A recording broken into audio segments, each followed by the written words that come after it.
Amma ba'd. Yang saya muliakan seluruh jajaran pengurus Masjid Raya Mujahidin, beserta yang saya muliakan para imam, para tokoh masyarakat, tokoh ulama, beserta yang saya muliakan para pendengar dan penonton Masjid TV Mujahidin beserta radio, dan Bapak Ibu sekalian yang dirahmati oleh Allah Subhanahu wa taala. Alhamdulillah, kita bersyukur kepada Allah yang telah menganugerahkan kepada kita nikmat iman dan Islam, yang telah memberikan kepada kita nikmat sehat wal afiyah dan keberkahan umur, yang telah memudahkan langkah kaki kita menuju masjid ini untuk menunaikan salatus subuh secara berjamaah, sebagaimana sabda Nabi Muhammad sallallahu alaihi wasallam, "Man shalla subha fi jama'atin faka'annama shallal laila kullah." Siapa yang solat subuh berjamaah, maka seakan dia mendapatkan solat satu malam penuh. Salawat dan salam kita sampaikan dan kita haturkan kepada junjungan kita Nabi besar Muhammad sallallahu alaihi wasallam, yang mana beliau Rasulullah telah membawa kita dari jalan yang gelap gulita menuju jalan yang terang benderang yang disinari oleh iman wal Islam. Para jamaah yang dirahmati oleh Allah Subhanahu wa taala, saat ini saya mengangkat tema masalah doa. Kita sebagai hamba tidak akan bisa lepas untuk bergantung kepada Allah Subhanahu wa taala. Doa itu bukan hanya tujuan meminta, tapi doa itulah menunjukkan bahwa kita itu adalah sebagai hamba Allah. Jadi jangan pernah bosan untuk kita berdoa kepada Allah. Allah lah tempat kita meminta. Permintaan kepada hamba sesama hamba terkadang mengecewakan, tapi permintaan kepada Allah tidak akan pernah membuat hambanya kecewa dan putus asa. Imam Abdullah bin Mubarak, beliau mengatakan, "Salillah alladhi su'aluhu la yuhjab. Idza sa'alta bani Adam yaghdab, wallahu yaghdabu in tarakta su'alahu." Mintalah kepada Allah, yang mana permintaan kepada Allah Subhanahu wa taala itu tidak akan pernah tertutup.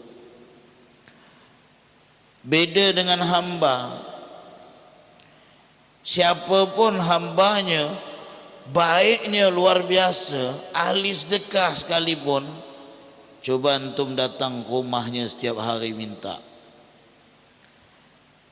Hari pertama, "Assalamualaikum Pak Haji." "Waalaikumsalam." "Minta gak rezeki Pak Haji?" Dikasih. Hari kedua datang lagi, "Assalamualaikum Pak Haji." "Minta Pak Haji." Dikasih. Hari ketiga pandai Pak Haji itu berintip. Diintip kan datang dia ke ndak orang ini nih. Kenapa? Ndak senang. Namanya manusia itu paling tidak senang dipinta. Maka kata Imam Abdullah bin Mubarak, minta dengan Allah. Kapanpun seorang hamba itu ketika mereka meminta kepada Allah, mereka berdoa kepada Allah Subhanahu wa taala, Allah pasti akan mengabulkannya. Allah pasti akan menerima. Maka kita bergantung kepada makhluk gantungan makhluk tuh pandai roboh. Kita bergantung kepada pejabat, begitu pejabat tuh jatuh, kita pun jatuh. Kita bergantung kepada orang kaya, begitu orang kaya tuh jatuh miskin, kita juga miskin. Kita bergantung kepada orang-orang yang mampu, begitu dia lemah, kita juga lemah. Tapi kalau kita bergantung kepada Allah, gantungan yang tidak akan pernah tumbang. Maka di dalam Al-Quran Suratul Ikhlas Allah telah menjawab, Allahus Samad. Allah tempat kita meminta, Allah tempat kita bergantung. Idza sa'alta bani Adam yaghdab. Kalau engkau minta dengan Bani Adam, kata Imam Abdullah bin Mubarak, dia pasti akan marah. In tarakta su'alahu. Tapi Allah sebaliknya akan marah kalau kita meninggalkan permintaan dengannya. Jadi para jemaah sekalian, doa saja. Tapi Ustaz, doa saya ini tidak terkabul. Bukan tidak terkabul, menunggu waktu. Ada satu orang, subhanallah, suatu saat dia pokoknya berdoa. Tidak ada doa lain yang diinginkannya, dengan banyaknya permintaannya kepada Allah Subhanahu wa taala. Dan ada satu doa, ya Allah, sebelum saya meninggal dunia, saya sudah mendengar seorang yang alim, seorang yang hafal hadis yang begitu banyak, seorang yang saleh, namanya Imam Ahmad bin Hanbal. Tolong ya Allah, ketemukan hamba sebelum hamba meninggal dunia. Ini orang penjual roti, tidak berhenti, dia berdoa terus, berdoa. Sampai suatu saat Imam Ahmad bin Hanbal ini tidak sadar keluar dari rumah. Artinya beliau tidak tahu mau kemana, pokoknya keluar dari rumah. Subhanallah, saya yakin kita ini terkadang pernah Pak, Bu, keluar dari rumah tidak tahu mau tujuan kemana. Tiba-tiba kita pun kemudian singgah di tempat bakso, ketemu sama kawan kita. Ya Allah Pak, mohon maaf Pak, saya tadi lupa bawa duit Pak, bisa tidak Bapak bayarkan? Pinjamkan saya duit loh. Rupanya kita disuruh keluar tak tahu ke mana, sampai berhenti tempat bakso. Bapak tadi tu berdoa, ya Allah, mudah-mudahan ada orang kenal, bisa tak saya minjam duit bayar bakso tu? Kan terkadang bisa terjadi itu Bapak Ibu sekalian. Orang yang cinta dengan Imam Ahmad bin Hanbal begini, setiap dia berdoa dia tidak pernah lepas, ya Allah, ketemukan saya dengan Imam Ahmad bin Hanbal. Maka subhanallah, Imam Ahmad pun masuk di suatu kampung yang kampung itu tidak kenal sama beliau. Beliau sholat, setelah sholat beliau istirahat. Beliau lihat ini laki-laki ini doanya panjang, udah. Kemudian Imam Ahmad bin Hanbal diusir dari tempat itu.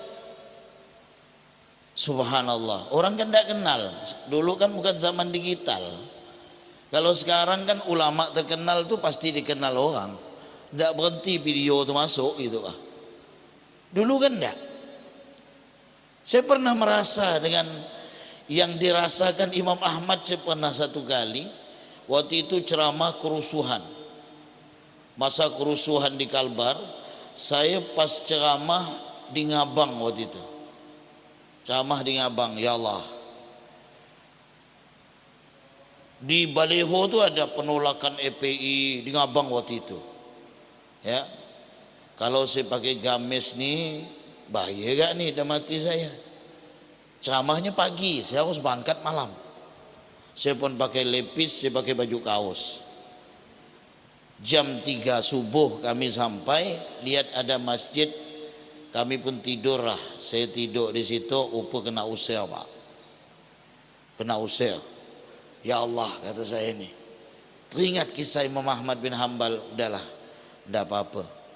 Subhanallah, begitu saya ceramah, yang usir saya ni duduk depan mata saya. Dia bilang, maaf Pak Ustaz, saya tak tahu. Tidak apa-apa Pak, tidak masalah. Ya. Saya ingat Imam Ahmad. Kalau tidak ingat Imam Ahmad, subhanallah. Kalau Imam Ahmad waktu itu mau menunjukkan kedudukan beliau, orang itu kenal nama, tapi tidak kenal siapa orangnya gitu. Kalau andai kata saat itu Imam Ahmad berkata, ente tahu tidak siapa anak ni? Anak ni Imam Ahmad bin Hanbal. Pasti orang itu terkejut. Tapi beliau tidak mengaku demikian. Maka waktu itu saya pun ingat Imam Ahmad tak jadi. Kalau saya tak ada ingat, ente tahu enggak? Anak ni ustaz, anak yang ceramah nanti ni. Gitu. Subhanallah. Maka Imam Ahmad bin Hanbal selesai orang itu berdoa, didatangi Imam Ahmad bin Hanbal. Apa kata orang itu? Pak, kalau bapak mau pergi ke kios saya saja, tempat roti. Mungkin saya bisa siapkan roti, bisa siapkan minuman untuk bapak.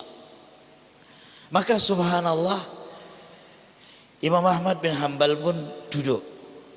Setelah itu Imam Ahmad bin Hanbal nanya, selama dia ngadon roti ni tidak berhenti, zikir terus.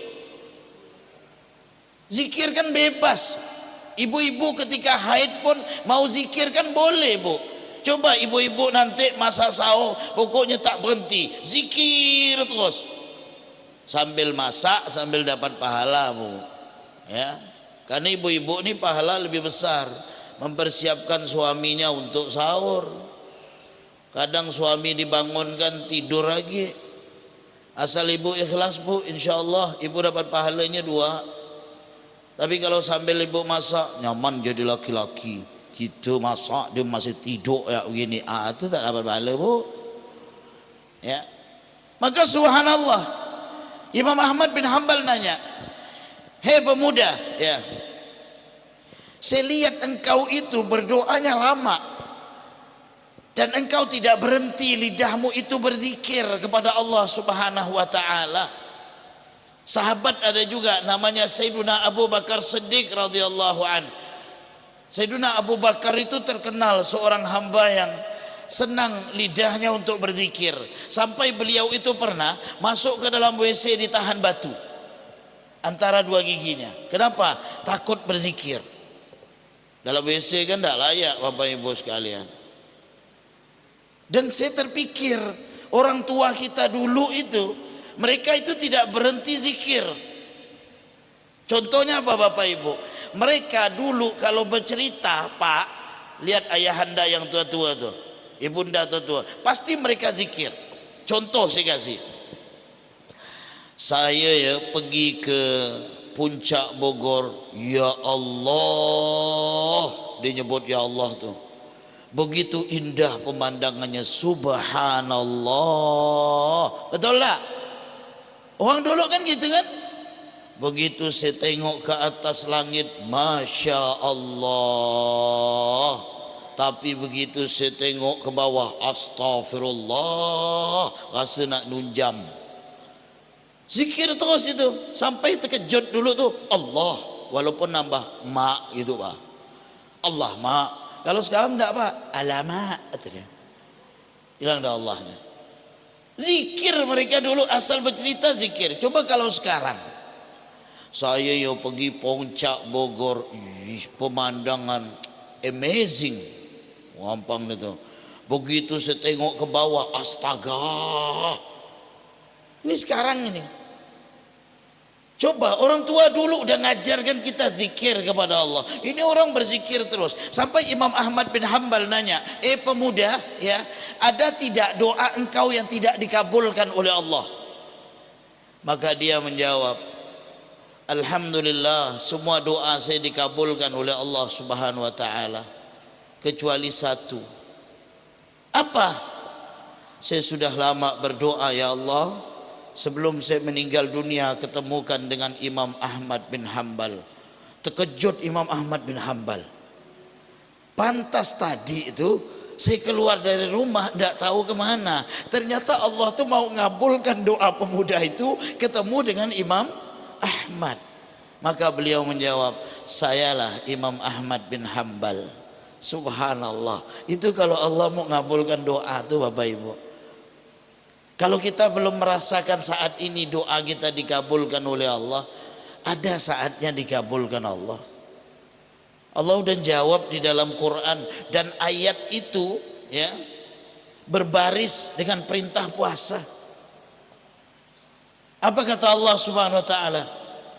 Wa idza sa'alaka 'anni wa idza sa'alaka 'ibadi 'anni fa inni qarib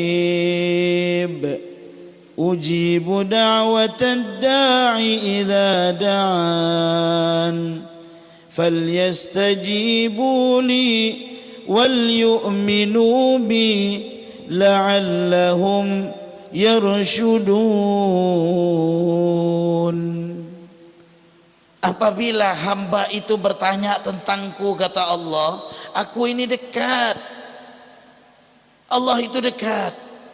Allah mendengar setiap apapun doa daripada hamba, sehingga Allah menjawab di dalam Quran, ujibu da'watad da'i idza da'an. Aku menjawab semua permintaan hambaku apabila ia meminta kepada Allah Subhanahu wa taala.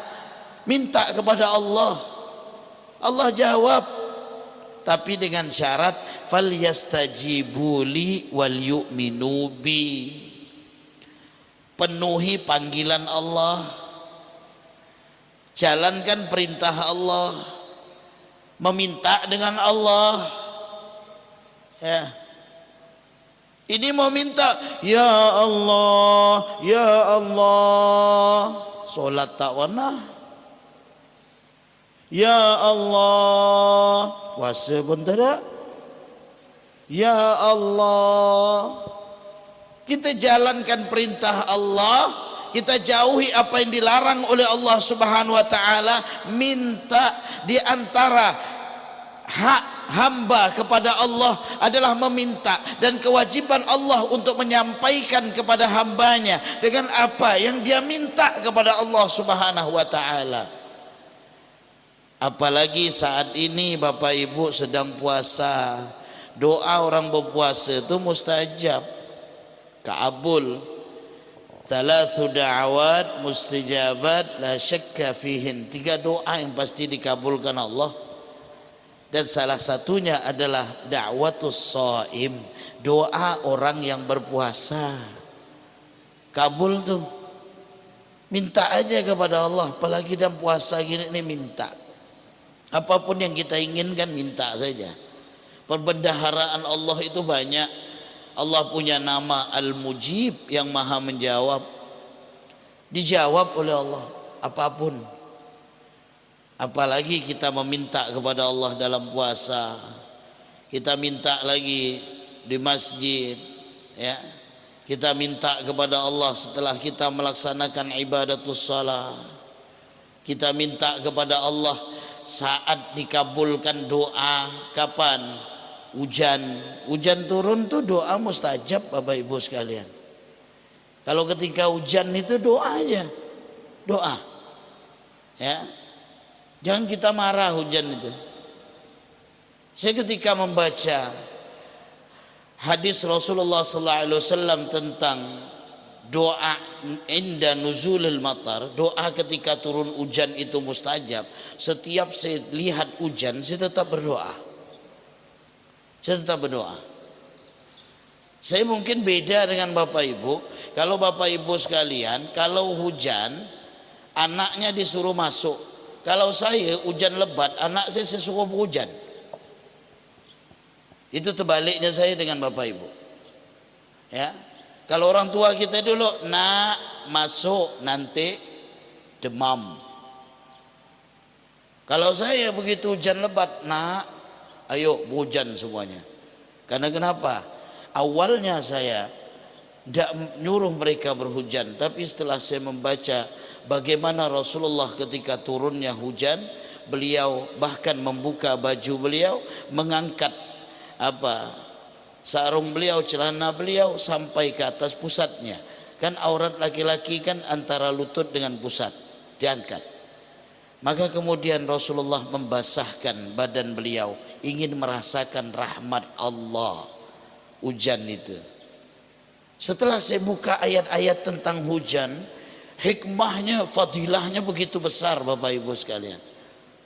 Maka saya suruh anak pergi berhujan, pokoknya doakan aja Abah. Dia pun berhujan, ya Allah berikan Abah sehat, berikan ini. Doa ya nak, terus nak. Nanti mereka nanya, emang ada apa Bah? Doa ketika turun hujan itu ijabah, karena engkau lagi menikmati rahmat yang turun diberikan oleh Allah Subhanahu wa taala. Alhamdulillah aman, Pak. Tidak pernah selama ada hujan tu demam apa semua enggak. Cuma rasa ragu kita tu yang buat dia demam. Gitu. Subhanallah. Maka doa saat-saat mustajab itu doa, minta kepada Allah. Kapan lagi? Di waktu malam. Waktu malam di saat mustajab itu kita berdoa kepada Allah Subhanahu wa taala. Kapan? Waktu sahur. Waktu sahur itu para malaikat turun mengijabah, menerima dari setiap doa hamba kepada Allah Subhanahu wa taala. Allah memperhatikan saat itu. Maka di saat sahur banyak-banyak berdoa. Itu mustajab. Ya, ketika di bulan Ramadan apalagi Bapak Ibu sekalian dirahmati oleh Allah Subhanahu wa taala. Ya. Jangan hentikan. Doa ini otaknya ibadah. Otaknya ibadah itu doa, ya. Maka jangan berhenti untuk kita minta kepada Allah Subhanahu wa taala dengan doa kita. Tapi punya adab dalam berdoa. Gimana adabnya? Adabnya yang pertama adalah yakin. Yakin. Tidak boleh kita berdoa gini, ya Allah, Engkau Maha Penerima menjawab daripada doa hamba-Mu, ya Allah. Berikanlah saya sehat walafiat kalau Kau maulah. Ya Allah, tolong ya Allah berikan hamba rezeki yang banyak kalau Engkau maulah. Tak boleh. Ini kalimat tak yakin nih. Ya. Tidak boleh. Jangan ada kalau Engkau berkehendaklah, jangan. Kalimat itu jangan pernah kita ucapkan. Ketika kita doa kepada Allah Subhanahu wa taala, tanamkan keyakinan kita. Yakin. Jangan ada kalimat tadi itu. Ya, apapun kita ingin doa, ya Allah, minta. Kemudian ketika berdoa kepada Allah Subhanahu wa taala, jangan lupa ketika kita memulai dengan bismillah. Karena Nabi Muhammad telah mengajarkan kepada kita, kullu amrin dzibalin lam yubda bi bismillahirrahmanirrahim fahuwa aqta. Setiap suatu pekerjaan yang kita tidak memulai dengan bismillah, maka dia terputus. Terputus di sini adalah qalilul barakah, sedikit berkah, atau mungkin bisa hilang pada keberkahannya. Minta kepada Allah dengan basmalah. Setelah itu apa? Alhamdulillah. Puji Allah. Puji Allah. Ya, jangan kita suka muji makhluk. Makhluk tidak ada hak untuk dipuji. Hati-hati Pak Bu. Ya, biasanya suka dipuji ini orang-orang kaya. Saya lihat Bapak ini Masya Allah Pak, wajahnya bercahaya. Bapak ini nampaknya ahli sedekah, padahal niat dia dimuji tu Pak, biar duit Bapak tu cair. Ya, dipuji terus. Tidak ada hak hamba itu untuk dipuji. Namanya hamba ini banyak kekurangan. Ketika kita puji seorang hamba dengan kelebihannya, itu karena Allah itu menutup aibnya, Allah menutup kekurangannya. Coba kalau Allah tampakkan kekurangannya, mungkin lebih banyak daripada pujian antum. Ya, jangan kita puji. Yang hak untuk dipuji adalah Allah Subhanahu wa taala. Ucapkan ketika doa alhamdulillah rabbil alamin. Setelah itu apa? Solawat. Salawat kepada Nabi Muhammad sallallahu alaihi wasallam. Doa yang tanpa ada salawat di dalamnya, maka doa itu ditolak oleh Allah Subhanahu wa taala. Salawat itu termasuk bagian penghubung. Setelah itu yang keempat, jangan lupa doakan kedua orang tua kita. Doakan. Itu diajarkan Sayyiduna Luqman kepada anaknya. Jangan pernah kita lupa untuk mendoakan kedua orang tua kita. Doakan, setiap masuk doa, doakan terus mereka. Rabbighfirli wa liwalidayya warhamhuma kama rabbayani shaghira. Ini bukan untuk anak-anak ya. Ada orang tidak paham, ayo baca Rabbighfirli wa liwalidayya. Pak Ustaz, itu kan untuk doa anak-anak, Zat biasa berdoa begitu. Emang kita udah tua enggak kah? Doakan terus orang tua kita, minta kepada Allah Subhanahu wa taala pengampunan untuk mereka. Setelah itu baru hajat-hajat kita. Kalau saya tidak lepas doa itu untuk anak-anak. Saya ngambil amalan Nabi Ibrahim alaihissalam. Nabi Ibrahim itu kan setiap doa beliau selalu masukkan keturunan beliau. Rabbana hablana min azwajina wa dzurriyyatina. Ya Allah, berikan kami dan anak keturunan kami. Rabbi ja'alni muqimas shalah wa min dzurriyyati. Dimasukkan keturunan. Rabbana ja'alna muslimaini laka wa min dzurriyyatina. Dimasukkan zuriyah. Seketika melihat amalan Nabi Allah Ibrahim alaihissalam, setiap doa saya tidak pernah lepaskan untuk doa anak keturunan kita, Pak. Doakan, karena di balik doa kita itu bukan hanya untuk anak, cucu kita ke bawah dapat. Dengan kata zuriyah itu, saya selalu berdoa, ya Allah, berkahi keturunan kami ya Allah. Jadikan mereka berbakti kepada kami ya Allah. Ya Allah, jadikan mereka bisa mendoakan kami ya Allah, di saat hidup kami maupun di saat telah meninggal kami ya Allah. Saya berdoa ya Allah, jadikan anak keturunan kami ya Allah, mereka yang memandikan jenazah kami, yang bahkan menjadi imam solat jenazah untuk kami.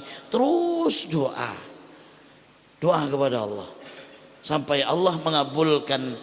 Disimpan itu doa, suatu saat dikabulkan oleh Allah Subhanahu wa taala, atau mungkin Allah langsung mengabulkan doa hambanya.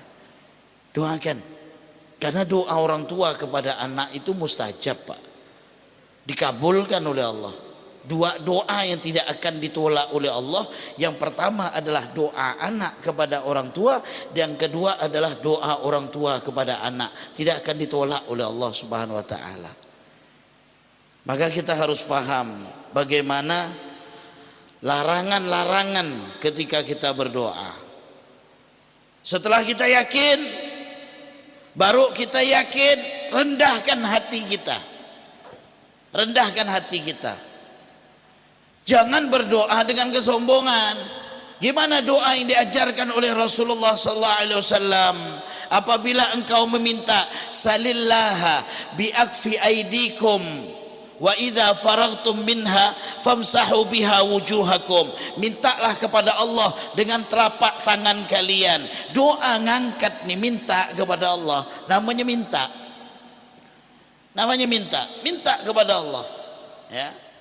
Kalau sudah selesai, usapkan wajah. Ini diajarkan oleh Nabi Muhammad sallallahu alaihi wasallam. Setiap kita berdoa, jangan setelah kita doa udah gitu aja. Setelah doa usapkan wajah. Fa idza faragtum minha famsahu biha wujuhakum, kata Rasulullah. Apabila engkau selesai berdoa, usapkanlah ke wajahmu. Ya, rendah hati. Namanya orang meminta, Pak. Saya mau minta dengan Bapak ini. Saya mau minta. Minta apa? Minta sumbangan. Misalnya ini untuk pondok saya. Contoh ya. Ya kan? Untuk pondok saya ini, Pak, tapi saya pergi pakai mobil, pakai jam 50 juta, pakai ini dengan bagusnya, pakai lepis, pakai baju kaos, pokoknya mahal-mahal semua. Bapak mandang, benar ke enggak nih? Namanya kita minta tuh harus berendah. Tahu-tahu begitu minta, Gini Pak, dia punya lagak tinggi tinggi gini, tak dikasih orang tuh. Kalau kita udah minta kepada Allah tuh, rendahkan hati kita, sadari, ya Allah, hamba ini memang sadar bahwa seharusnya doa tidak diterima. Kenapa? Karena dosa kita begitu banyak kepada Allah Subhanahu wa taala. Cuma Engkau selalu memerintahkan kepada hamba untuk berdoa, terus doa kepada Allah Subhanahu wa taala. Ya, dengan rendah hati, ya. Dengan lemah lembut kita minta kepada Allah Subhanahu wa taala. Ada tidak doa yang haram? Ada. Kapan doa itu menjadi dilarang? Doa itu dilarang ketika kita berdoa untuk dosa. Doanya untuk dosa. Misal nih, ini biasa terjadi nih.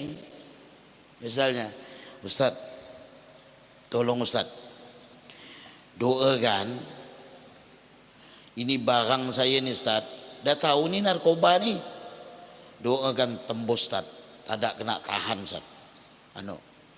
Lalu Ustaz, Allahumma ya Allah, insya Allah aman barang ente itu sampai sana. Ini haram, doa dalam dosa itu haram. Untuk apa kita doa? Ya, jadi tidak boleh kita doa dalam dosa. Apalagi doa memutuskan silaturahmi. Misalnya, ya Allah, jadikan si fulan itu ya Allah tidak berteguran dengan orang itu. Tidak boleh. Doakan orang untuk memutuskan tali silaturahmi itu tidak boleh. Karena memutuskan tali silaturahim sama kita memutuskan dengan rahmat Allah Subhanahu wa taala. Allah punya sifat Rahman, Maha Pengasih, dan Allah letakkan kasih sayang itu kepada hamba. Apa kata Allah dalam hadisul qudsi? Faman wasalahu wasaltu wa man qata'ahu batattu. Siapa yang menyambung tali silaturahim, aku akan sambung dengannya. Tapi barang siapa yang memutuskan, maka aku akan putuskan dengannya. Dan ternyata Bapak Ibu sekalian, di antara doa kita itu sulit diijabah oleh Allah, coba lihat silaturahim kita. Lihat persaudaraan kita tuh bagaimana, ya. Orang yang silaturahmi itu manfaatnya besar.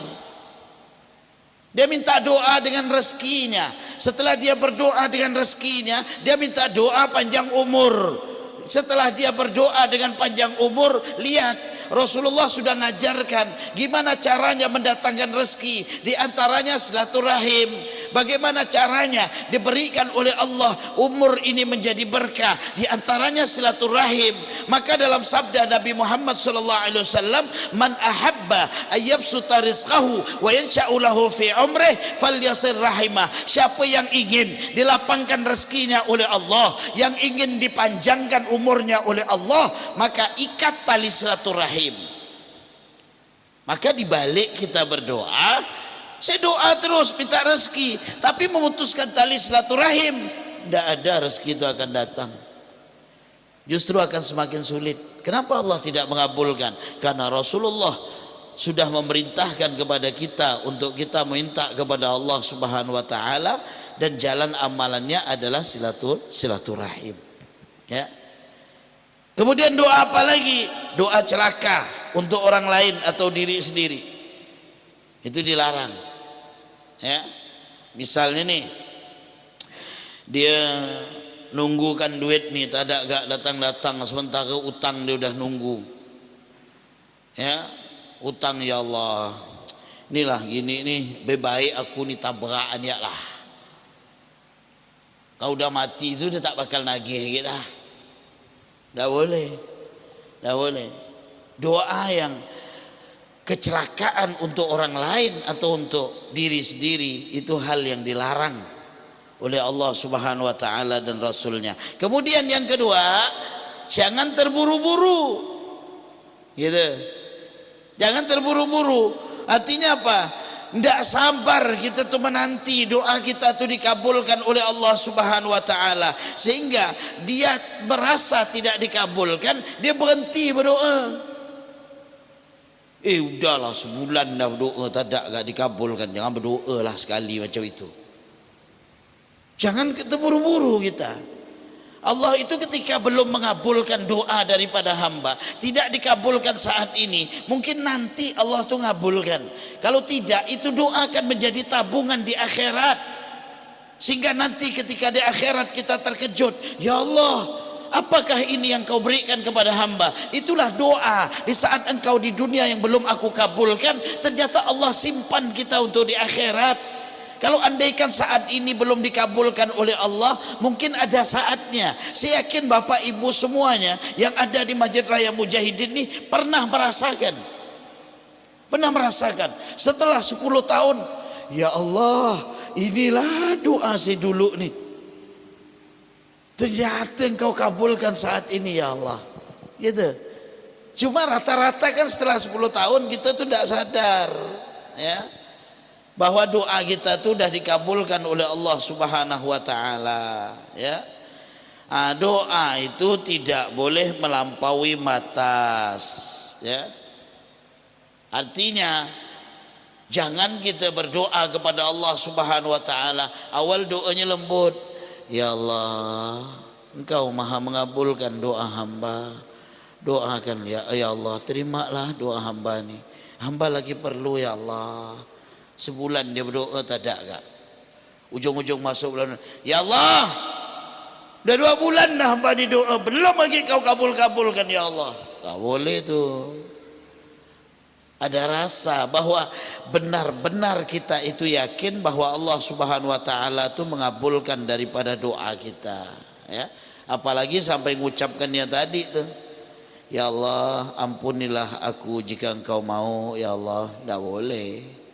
Ya, maka di sini para jamaah sekalian, terus mintalah kepada Allah Subhanahu wa taala. Jangan hentikan lidah kita untuk berdoa kepada Allah Subhanahu wa taala. Ada lagi tidak doa dilarang? Ada. Minta hukuman segera. Ya. Ya Allah, lama benar, udahlah cepat. Kalau mau hukumlah saya. Saya berbuat ini aman-aman aja, tidak ada kok hukuman dari Allah. Hati-hati para jamaah. Kalau itu sudah syariat yang diperintahkan atau dilarang oleh Allah Subhanahu wa taala, sampai kita berusaha menantang Allah, kita akan rasakan. Guru saya bercerita tentang satu orang kaya, dia tidak mengeluarkan zakat mal. Tidak mengeluarkan. Dia bilang apa? Saya ini aman. Selama saya tidak zakat mal, tidak ada musibah saya. Kata orang dapat musibah, mana ada, aman-aman saja saya tidak mengeluarkan zakat mal. Kalau dia tidak mengeluarkan, dia sudah berdosa, tapi jangan berani menantang. Ternyata Pak Bu, orang ini tabrakan. Ternyata ini kakinya dipotong. Dia bilang, dokter, berapapun akan saya bayar. Ini aneh penyakit Bapak ini. Begitu sudah satu kaki ini, ternyata penyakit itu menyebar ke sebelah. Sampai untuk berobat, hartanya habis. Sekarang orang itu jadi orang minta-minta di jembatan layang Surabaya itu. Tidak tahu masih hidup apa enggak orang itu. Lihat, yang dulunya kaya, tapi berusaha menantang Allah. Kenapa? Kadang-kadang kalimat kita ini akan menjadi suatu doa. Kalau andaikan Allah kabulkan kepada kita pada saat itu, maka tidak boleh kita berdoa kepada Allah Subhanahu wa taala dengan untuk menyegerakan siksaan. Seakan kita tidak yakin bahwa Allah itu akan memberikan nikmat, Allah itu akan memberikan azab kepada seorang hamba. Ya. Maka disinilah para jamaah, larangan kita untuk berdoa kepada Allah Subhanahu wa taala. Kemudian berdoa dengan perasaan bahwa Allah itu tidak mengabulkan. Ketahuilah rahmat Allah itu besar kepada hambanya. Besar rahmat Allah itu. Kalau kita merasa bahwa Allah itu tidak mengabulkan, dari mana? Kita sudah dikabulkan dengan kenikmatan yang luar biasa. Tapi saya berdoa bulan Ramadan ini juga belum dikabulkan. Siapa bilang?